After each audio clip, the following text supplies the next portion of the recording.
नमस्कार दोस्तों, मैं अभिजीत कुमार एक बार फिर से आप लोगों के सामने उपस्थित हूं और इस बार CUCT 2019 का फिजिक्स का सॉल्यूशन लेकर आया हूं। तो बिना देर किए हुए चलिए शुरू करते हैं। तो हमारा प्रश्न नंबर 1 है, A thin circular ring of mass capital M and radius capital R is rotating about its axis with a constant angular velocity omega.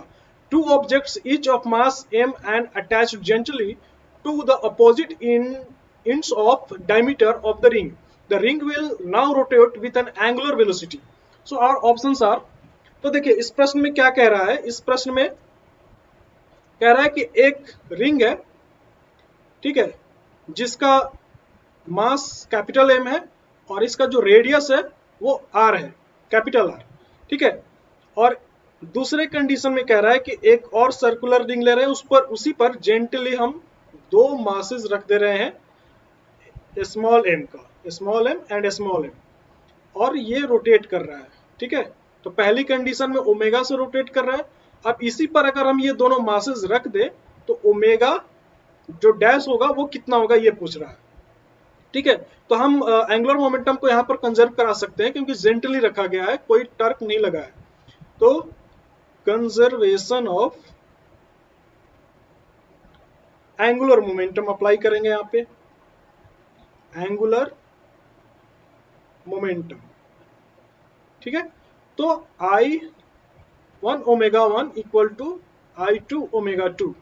तो I1 कितना हो जाएगा, एम आर स्क्वायर और ओमेगा, ठीक है, M R square omega equal to I2 यहां पर कितना हो जाएगा, एम प्लस 2m, और रेडियस में कोई चेंज नहीं है तो ये आर स्क्वायर ही रह जाएगा, और इसको हम लोग ओमेगा डैश बोल रहे हैं जो कि हमको फाइंड आउट करना है। तो यहां से यहां ये कैंसिल, तो omega dash equal to omega capital M by M plus 2m।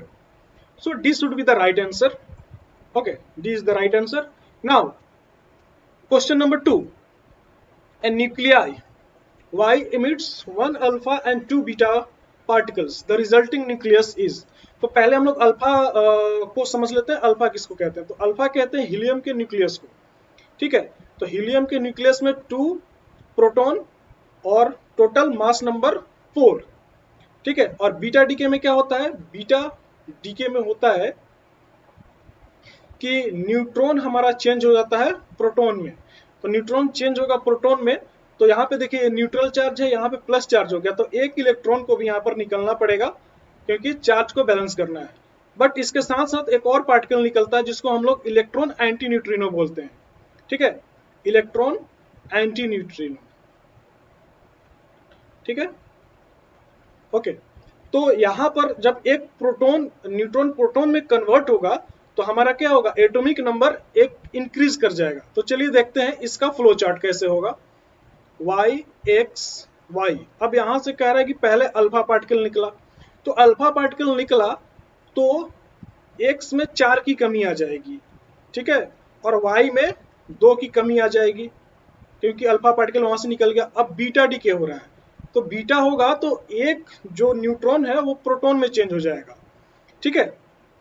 तो जब न्यूट्रॉन प्रोटॉन में चेंज होगा तो ये एक इंक्रीज कर जाएगा एटॉमिक नंबर, ठीक है। तो एटॉमिक नंबर एक इंक्रीज करेगा तो +1 कर देंगे तो यहाँ पे -1 बचेगा और x -4। फिर से एक बीटा पार्टिकल निकल रहा है, तो फिर से क्या होगा, एक और एटॉमिक नंबर इंक्रीज कर जाएगा, तो यहाँ पे y हो जाएगा और यहाँ पे x -4 हो जाएगा। So correct answer should be this.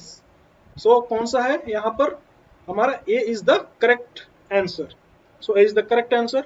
अब आते हैं क्वेश्चन नंबर 3 की तरफ। तो क्वेश्चन नंबर 3 कह रहा है the twinkling effect of star light is due to. तो देखिए ट्विंकलिंग किसकी वजह से होता है, जैसे हमारा मान लीजिए यहाँ स्टार है और स्टार लाइट ट्रेवल कर रहा है, तो जब तक वैक्यूम में ट्रेवल कर रहा है तब तक तो कोई दिक्कत नहीं है, लेकिन जैसे ही एटमॉस्फेयर में ये लाइट पहुंचता है तो एटमॉस्फेयर में सेवरल टाइप्स की एयर की लेयर होती है, तो रिफ्रैक्शन होना शुरू हो जाएगा। तो कभी रिफ्रैक्ट होके इधर जाएगा, कभी रिफ्रैक्ट होके इधर आएगा, इधर आएगा, इधर आएगा, इस वजह से ट्विंकलिंग होती है, ठीक है। तो fluctuation apparent position of a star being slightly different from actual position of a star. So this should be the correct answer. So D should be the correct answer. Okay. अब आते हैं question number 4. A PN diode is fabricated from a semiconductor with a band gap of 2.5 electron volt. It can detect a signal of wavelength.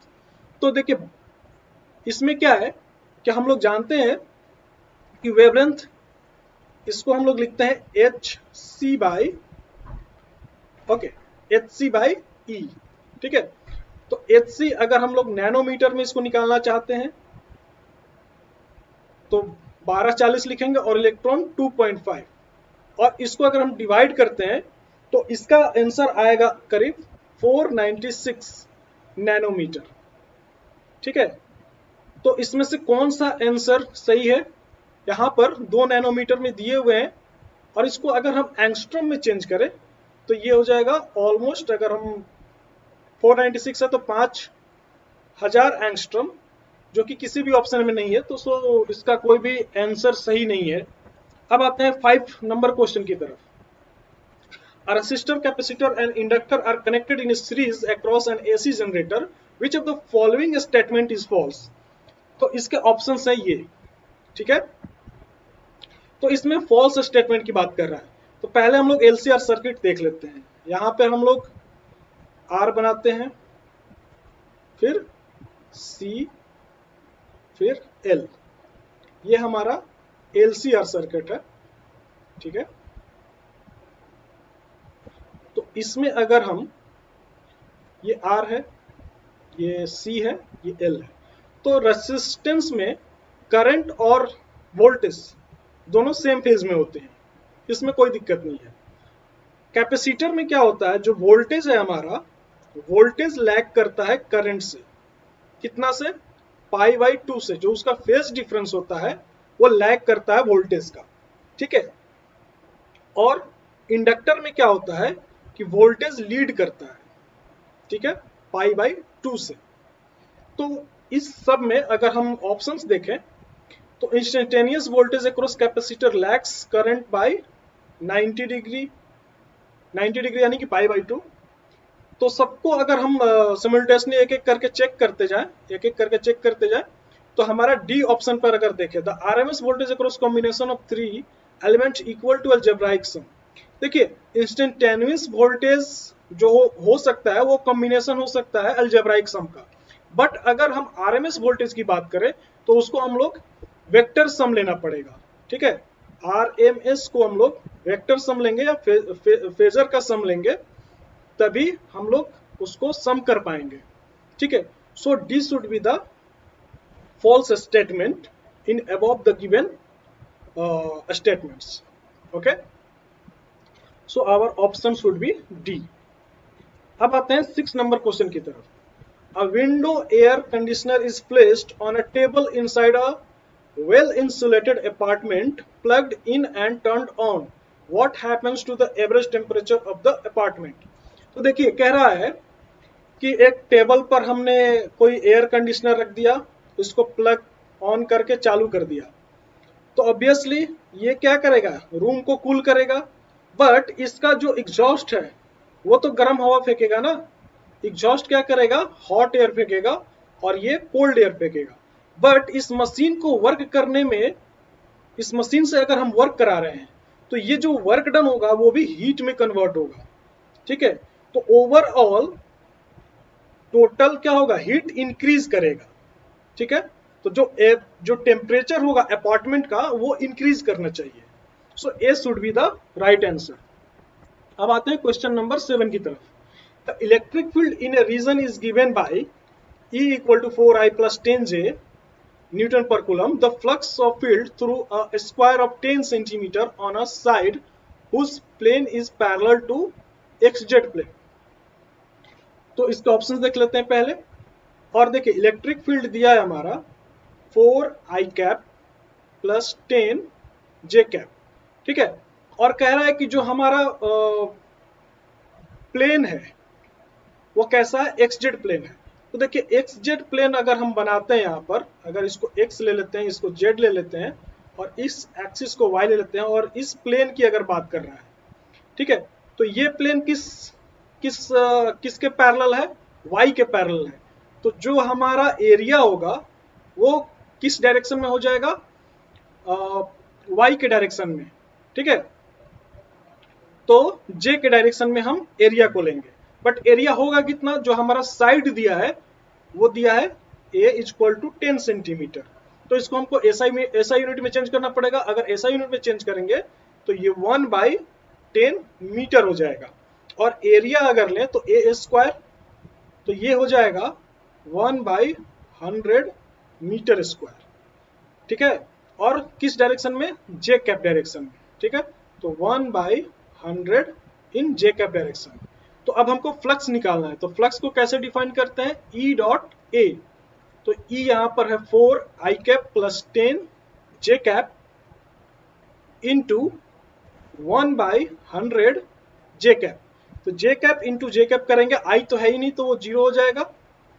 तो ये हो जाएगा 10/100 और volt meter इसका unit आ जाएगा, क्योंकि हमने सब SI यूनिट में लिया है। तो 1/10 is equal to 0.1 volt metre. So कोई भी आंसर सही नहीं दिया है इसमें, सो इसका भी आंसर कोई सही नहीं है, ठीक है। Option number 8, 4 point masses each of value m are placed at corner of a square ABCD of side L. The moment of inertia of the system about an axis L and parallel to BD is, ठीक है। तो देखिए इस question को समझ लेते हैं पहले।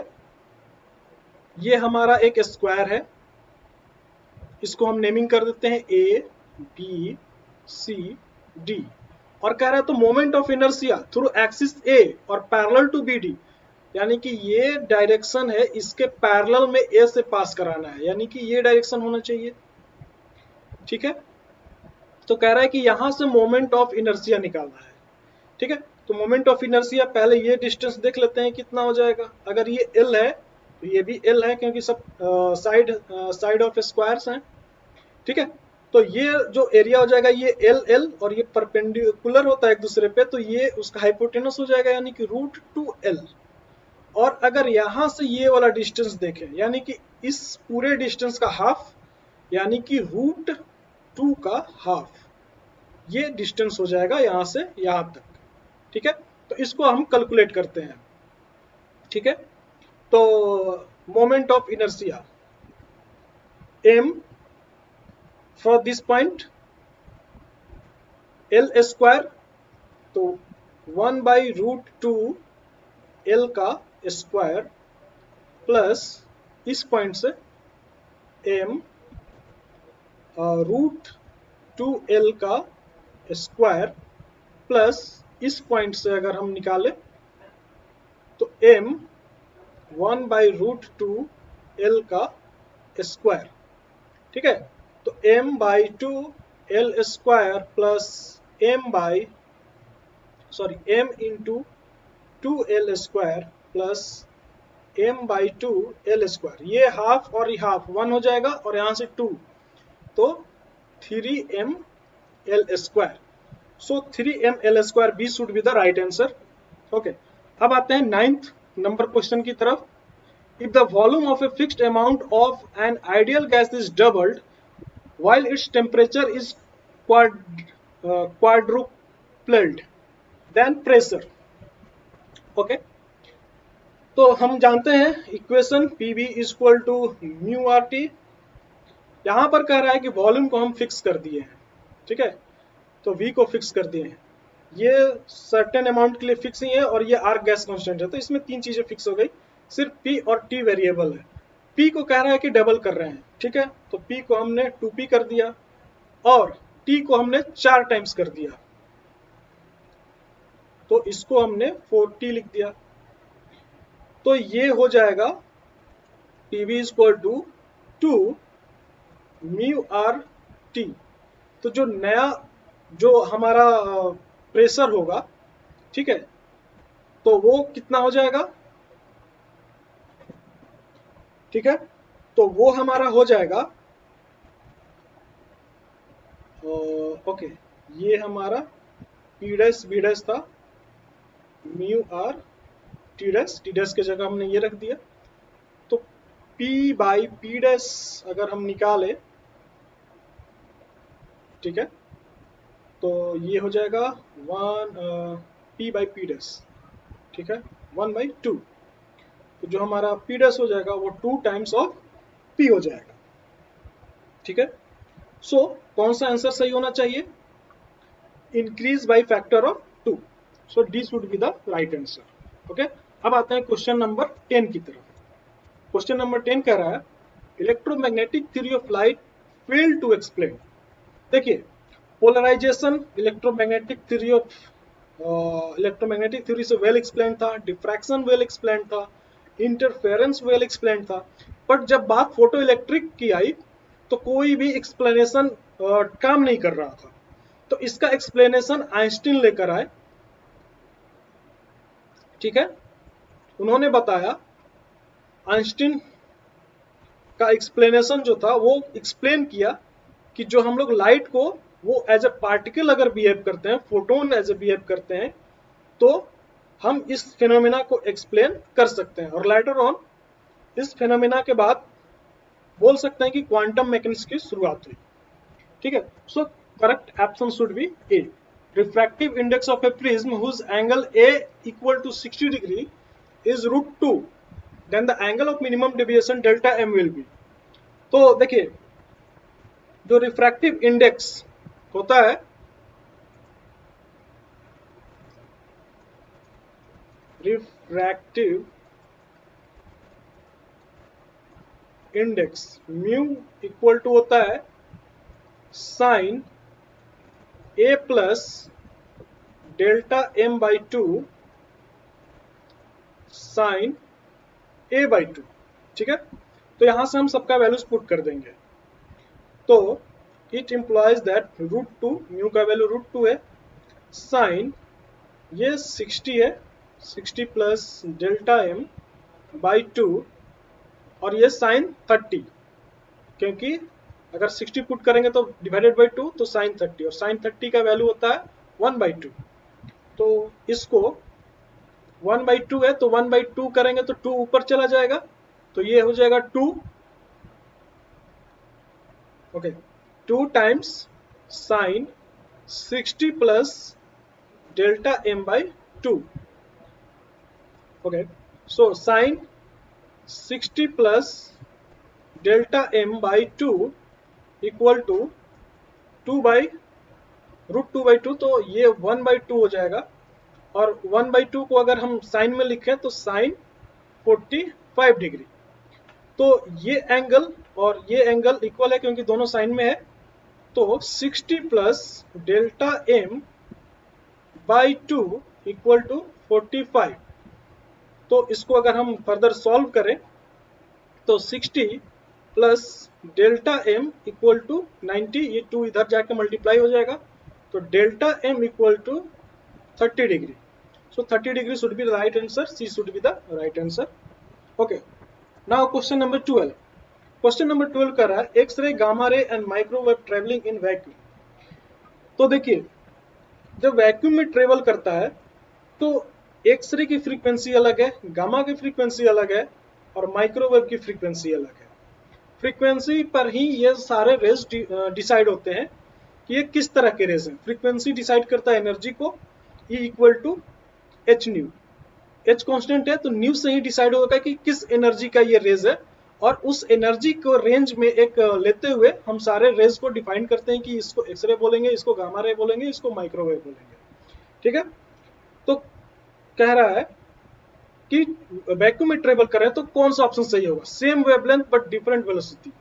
तो वेवलेंथ म्यू इक्वल टू होता है सी बाई लेमडा, यहाँ पर सी कांस्टेंट है, ठीक है। और मीडियम अगर वैक्यूम है तो लेमडा और म्यू चेंज नहीं करेगा, ठीक है। तो सेम वेवलेंथ तो हो ही नहीं सकता, ये ऑप्शन गलत हो जाएगा। Same frequency but different velocities, ठीक है।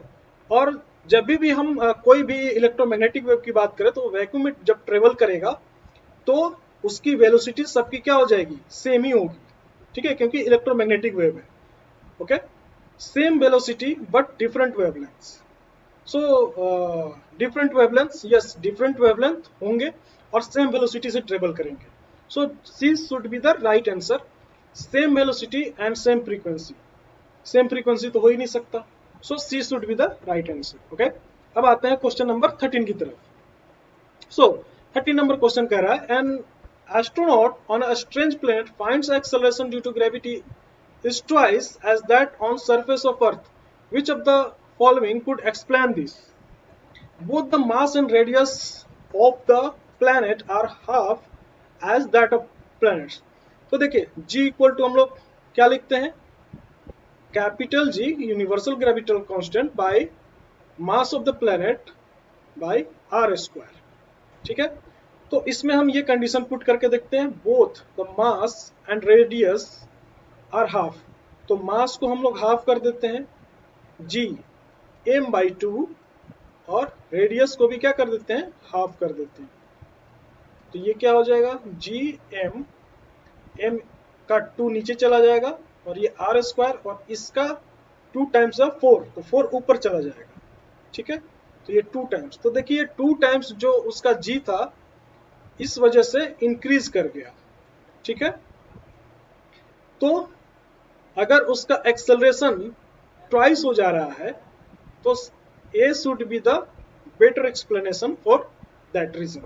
Okay, so A should be the right answer. Okay, question number 14, a square loop and a circular loop are formed from the same wire and the same current is passed through them. The ratio of their dipole moment is, यहाँ पर magnetic dipole moment की बात कर रहा है। तो magnetic dipole moment को हम लोग डिफाइन करते हैं NIA। एन जहाँ पे नंबर ऑफ टर्न्स है, तो यहाँ पे नंबर ऑफ टर्न्स 1 ही है क्योंकि एक ही लूप हम लोग फॉर्म करा रहे हैं। अब देखिए ए की अगर बात करें, ठीक है, तो अगर हम एक सर्कुलर लूप फॉर्म करा रहे हैं और इसका टोटल अगर लेंथ वायर का ले ले L, तो इसका कुछ रेडियस फॉर्म करेगा, तो वो रेडियस कितना होगा, तो एरिया जो इसका सरकमफ्रेंस अगर हम निकालते हैं, circumference equal to 2 pi R और ये सरकमफ्रेंस L के बराबर होगा। तो यहां से अगर हम R निकाल लें तो हो जाएगा L बाई 2 पाई। ठीक है, ओके, तो M फॉर सर्कुलर कितना हो जाएगा, I और एरिया क्या होगा सर्कल का, पाई R स्क्वायर, और R का वैल्यू हम यहां से पुट कर देंगे, I pi L by 2 pi और इसका स्क्वायर, तो I pi L square by 4 pi square, I L square by 4 pi. तो magnetic dipole moment due to circular loop इतना हो जाएगा। अब हम लोग निकालते हैं स्क्वायर का, तो टोटल L है तो ये L बाई 4 हो जाएगा इसका एक साइड। ठीक है, तो इसका जो मैग्नेटिक ड्यू टू स्क्वायर वो हो जाएगा I और इसका एरिया, तो एरिया L बाई 4 का स्क्वायर। ठीक है, तो I L स्क्वायर बाई 16। ठीक है, तो हमको कह रहा है कि किसका किसका द डाइपोल रेशियो लेना है, तो स्क्वायर लूप, स्क्वायर पहले स्क्वायर को लेना है MS by MC circular loop, तो स्क्वायर का है I L स्क्वायर बाई 16 और सर्कुलर का है I L स्क्वायर बाई 4 पाई। ये कैंसिल हो जाएगा और ये 16 नीचे आएगा, 4 पाई ऊपर चला जाएगा 4, तो ये हो जाएगा pi by 4। So D should be the right answer. Okay, अब आते हैं क्वेश्चन नंबर 15 की तरफ। A series LCR circuit contains inductance 5 milli Henry, capacitance 2 microfarad and resistance 10 ohm. If a frequency AC source is varied, what is the frequency at which maximum power is dissipated? ठीक है, तो देखिए हम लोग जो resonant frequency की बात करते हैं वहीं पे ये मैक्सिमम पावर डिसिपेट करेगा, रेजोनेंट फ्रीक्वेंसी। ठीक है, उसको हम लोग लिखते हैं 1/2 पाई रूट अंडर LC। ठीक है, तो यहाँ पे हम सबका वैल्यूज पुट कर देते हैं। तो 1/2 पाई रूट एल की वैल्यू है 5 मिली हेनरी, तो इसको हम लोग एसआई यूनिट में चेंज कर देते हैं, -3 हेनरी इंटू कैपेसिटेंस 2 माइक्रोफैराड, तो 2 इंटू 10⁻⁻6 फैराड। और इसको अगर हम कैलकुलेट करें 2 पाई 5 2 जा 10 और ये पावर हो जाएगा -9 और एक 10 -8 10⁻⁻8। तो यहाँ से जो निकल के आएगा वो आएगा 10⁻⁻4। ठीक है, ये -4 को अगर हम ऊपर लेके चले जाएं तो इसको लिख सकते हैं 10⁻4/2 पाई। ठीक है, तो अभी भी कोई आंसर मैच नहीं कर रहा है, तो एक काम करते हैं, इसको 10 इंटू 10⁻3 लिख देते हैं और डिवाइडेड बाई 2 पाई। तो 2 से 10 कैंसिल 5 टाइम्स में, तो ये हो जाएगा 5 into 10⁻3 by pi. So A should be the right answer. Okay, अब आते हैं क्वेश्चन नंबर 16 की तरफ। The centre of mass of a body. Okay, तो देखिए सेंटर ऑफ मास अगर हम मान लीजिए एक इस तरह का कोई ऑब्जेक्ट लें, ठीक है, तो इसका सेंटर ऑफ मास कहाँ होगा? कहीं बीच से थोड़ा सा शिफ्टेड होगा, क्योंकि इधर का मास इसको इधर शिफ्ट करने पर मजबूर करेगा, तो यहाँ पे होगा। बट ये क्या विद इन द बॉडी है? नहीं। तो हम लोग कैसा भी सरफेस अगर अलग अलग तरह का ले लें तो विद इन द बॉडी नहीं भी हो सकता है इसका सेंटर ऑफ मास। ओके, तो may lies within, outside और on the surface of body. So C should be the right answer. Centre of mass कहीं भी हो सकता है। Okay, now question number 17। A conducting sphere of radius r is given a charge q, the electric potential and electric field at the center of a sphere respectively are। तो देखिए अगर कोई एक स्फीयर है, कंडक्टिंग स्फीयर है, तो अगर हम इस पर चार्ज डालेंगे तो ये चार्ज आउटसाइड द सरफेस ये एक्युमुलेट हो जाएगा, मतलब स्प्रेड हो जाएगा।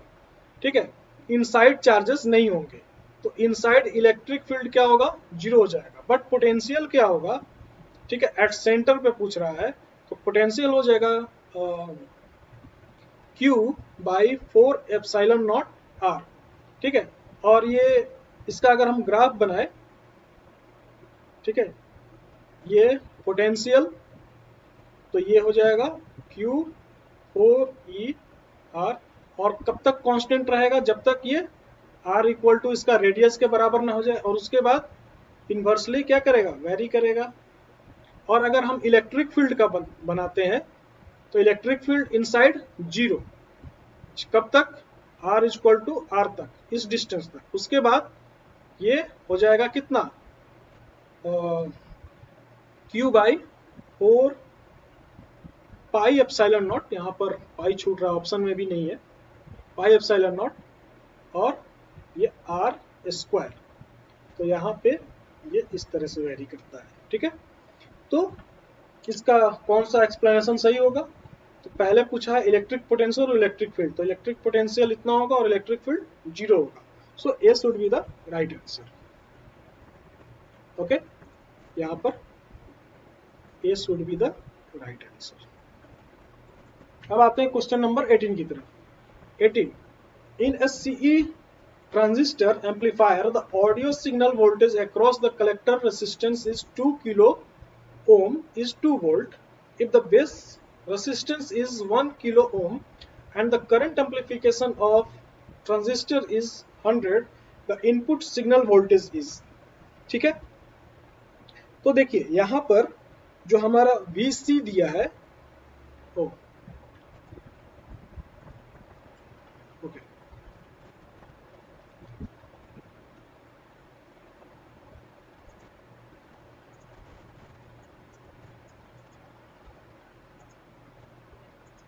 जो हमारा यहाँ पर VC इक्वल टू हम लोग कैसे लिखते हैं? Equal to IC/RC।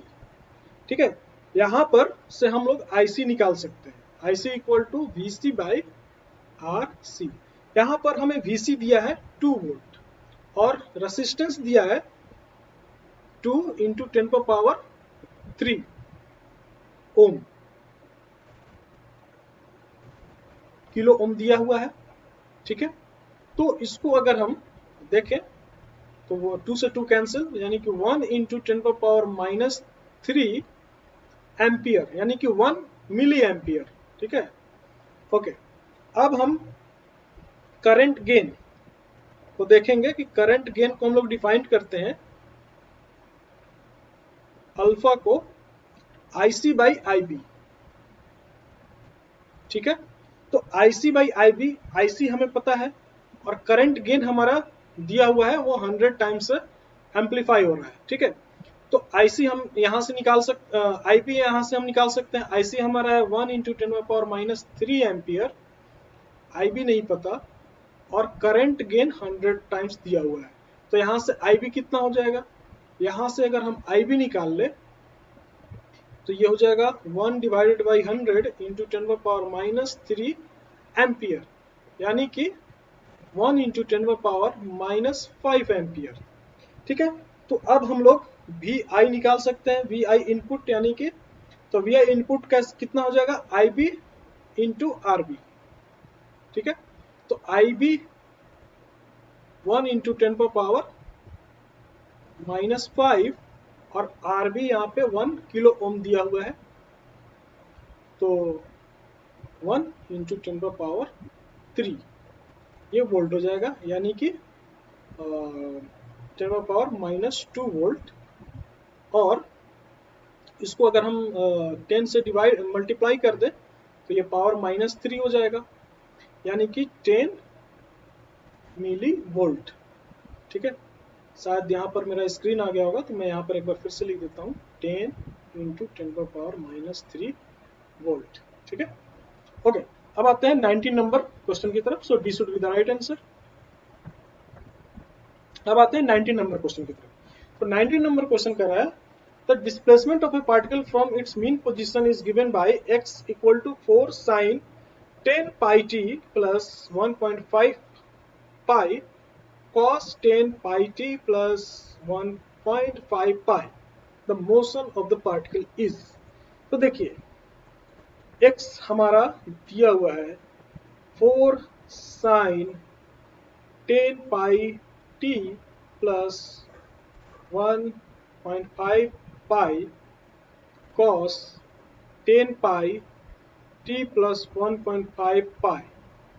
ठीक है, तो इसको हम लोग 2 sin थीटा cos थीटा के फॉर्मूला पर तोड़ लेंगे, तो ये हमारा हो जाएगा sin 2 थीटा, थीटा दोनों में सेम है।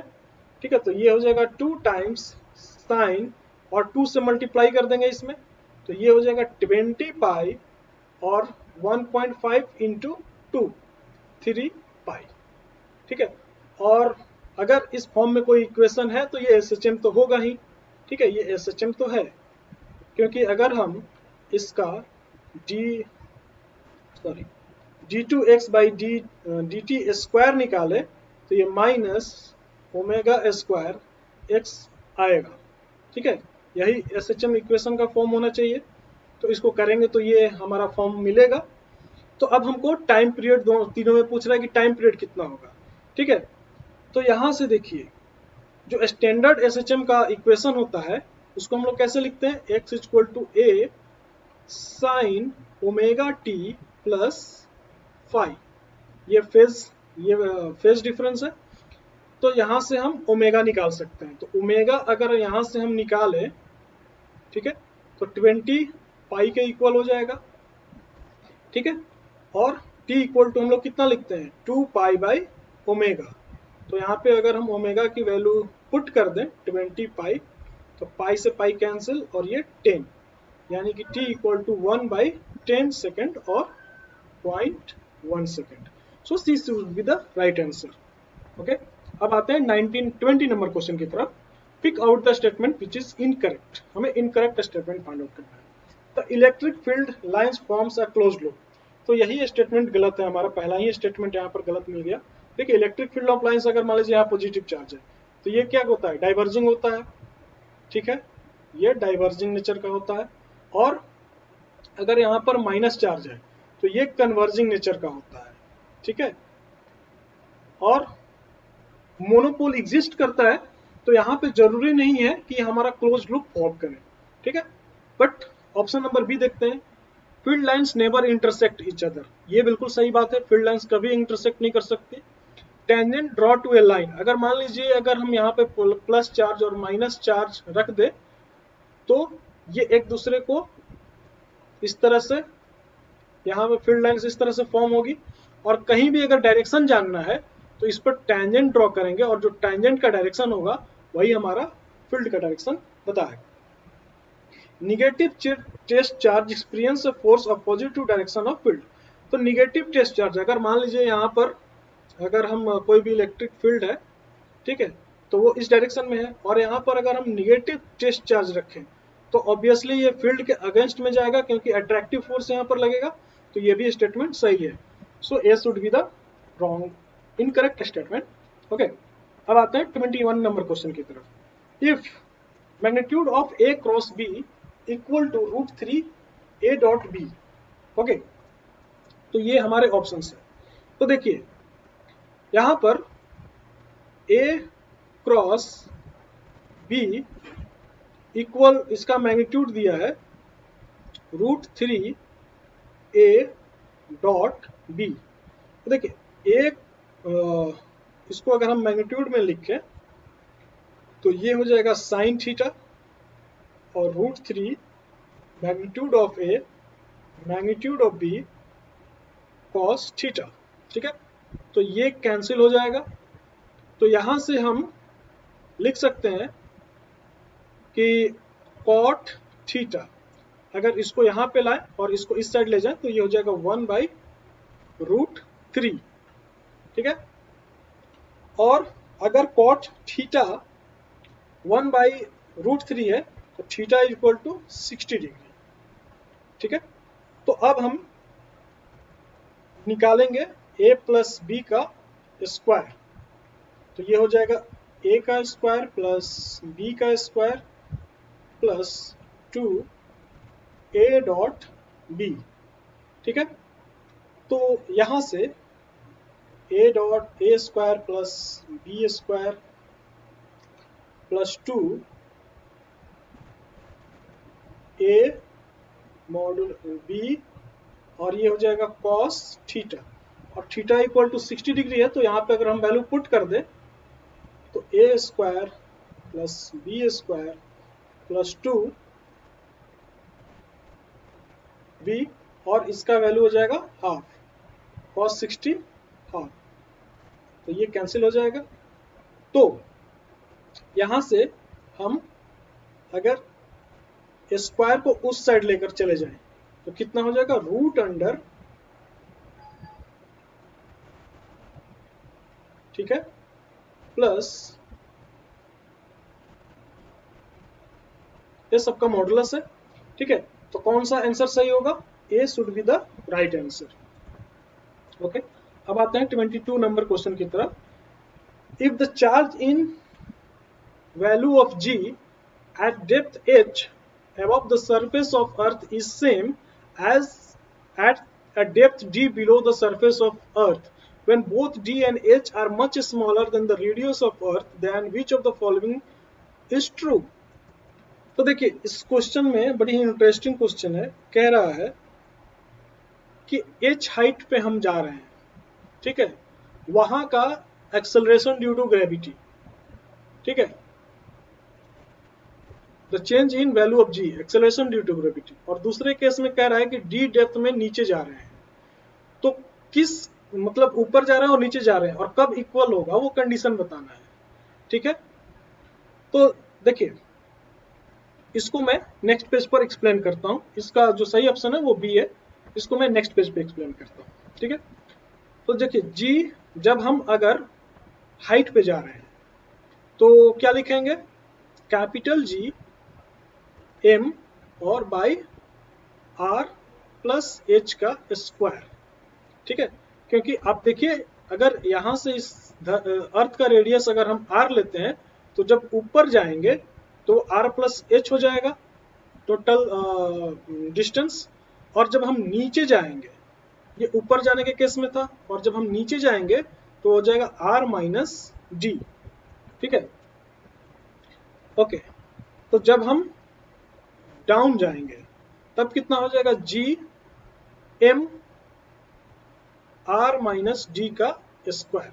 बट जब हम नीचे जाएंगे तो देखिए इफेक्टिव जो अर्थ का मास है, ये अर्थ का जो इफेक्टिव मास है वो तो रिड्यूस हो जाएगा ना, इतना मास रिड्यूस हो जाएगा, तो वो मास का इफेक्ट भी हमें यहाँ पर देखना होगा। तो डेंसिटी को हम लोग लेंगे, डेंसिटी इक्वल टू हम लोग डिफाइन करते हैं मास बाय वॉल्यूम। ठीक है, तो mass equal to density times velocity. तो डेंसिटी कांस्टेंट है और velocity at distance at depth D हो जाएगा हमारा 4/3 पाई आर माइनस डी का होल क्यूब। ठीक है, volume of effective distance of earth. ठीक है, तो ये वाली वैल्यूज हम यहाँ पर m में पुट कर देते हैं, इसको डैश ले लेते हैं। ठीक है, तो यहाँ पर हम पुट कर देते हैं, तो ये आ जाएगा g और रो 4/3 पाई r माइनस डी का होल क्यूब और नीचे में r माइनस डी का स्क्वायर, ये कैंसिल हो जाएगा। तो ये जो बचेगा 4/3 पाई r माइनस डी। ठीक है, और इस m को भी अगर हम रो के टर्म में डिफाइन करें तो g rho 4/3 pi R cube, क्योंकि यहाँ तो टोटल मास लेना पड़ेगा क्योंकि वो ऊपर है, तो ऊपर के केस में क्या होगा कि टोटल अर्थ का मास लेना पड़ेगा, तो टोटल वॉल्यूम भी लेना पड़ेगा, और आर प्लस एच का स्क्वायर। ठीक है, अब कह रहा है कि दोनों कब इक्वल होंगे, ये और ये, तो दोनों को इक्वेट कर देते हैं, इक्वल कर देते हैं ये इक्वेशन को, इक्वेशन नंबर 1 और इक्वेशन नंबर 2 को। तो g rho 4/3 pi R cube by R plus H का square by G rho 4/3 pi R minus D. तो ये सारे कांस्टेंट टर्म क्या हो जाएंगे, कैंसिल हो जाएंगे। ठीक है, तो यहां अब इस मैथ्स को हम लोग सॉल्व कर लेते हैं। तो आर क्यूब है ऊपर में, नीचे से आर स्क्वायर अगर हम कॉमन लेते हैं तो आर स्क्वायर। ठीक है, तो ये हो जाएगा, इसको पहले एक्सपेंड कर लेते हैं ताकि ज्यादा समझ में आएगा। R square plus H square plus 2RH और इधर हो जाएगा आर माइनस डी। ठीक है, अब आते हैं यहां से कॉमन लेते हैं आर स्क्वायर, तो 1 plus H square by R square by sorry plus 2RH by R square, और यहां से भी आर हम कैंसिल कॉमन ले ले तो 1 माइनस डी बाई आर हो जाएगा। तो यहां से आर स्क्वायर, एक आर बचेगा और ये आर कैंसिल हो जाएगा। ठीक है, तो इसको मैं यहाँ पे लिखता हूँ। ओके, तो h is very very small than r, so h square by R square tends to 0। तो इसको हम अगर यहाँ पे हम 0 ले लेंगे तो 1 बाई, और यहाँ से 1 एक आर से एक आर कैंसिल हो जाएगा, तो 1 by 1 plus 2h by are. ठीक है, और इस साइड में बचेगा 1 माइनस टी बाई आर। अब इसको क्रॉस मल्टीप्लीकेशन कर लेंगे, तो यहां से जो हमें मिलेगा 1 equal to 1 minus D by R into 1 plus 2h by are.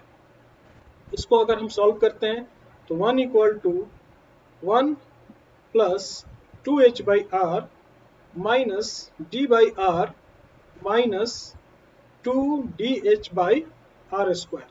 फिर ये वाला टर्म 0 हो जाएगा क्योंकि आर स्क्वायर है।